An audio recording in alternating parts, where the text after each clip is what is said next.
Над 74.000 пасоши биле изработени во февруари. Бројот на фотографирани во Скопје за лични документи изнесува 86.000 граѓани во претходниот месец.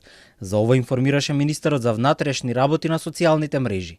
Образци има доволно во моментов за да нема застој во процесот, но капацитетот за печатење на документите е лимитиран, информираа претходно од МВР. Во меѓувреме, граѓаните покрај термини очекуваат информации дали ќе може да гласаат на следните избори со патна исправа со старото име.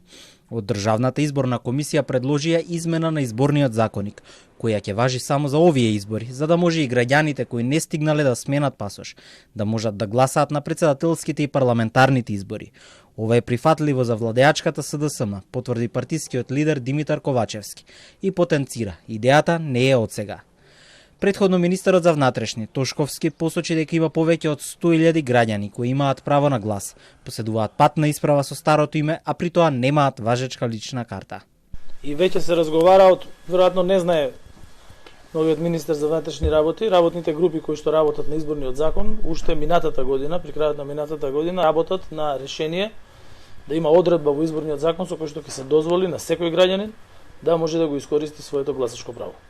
Откако народниот правобранител Зибери посочи дека голем број обработени и нераспределени лични документи се заглавени во лавиринтите на МВР и дека екипи на омбудсманот пребарувале во кутиите заедно со службеници од министерството, реагираа од синдикатот на полицијата во Македонија.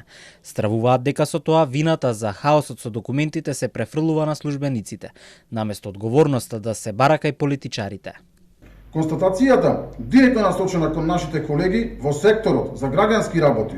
Тој што го примил барањето е работник, тој што го процесуирал е работник, тој што го изработил е работник и тој што би требало да го издаде документот е повторно работник.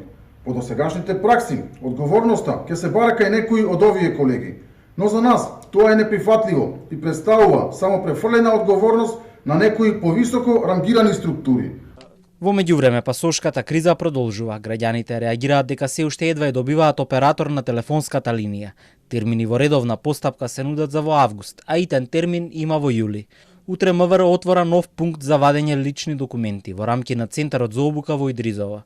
Таму ќе се обслужуваат 250 до 300 лица дневно.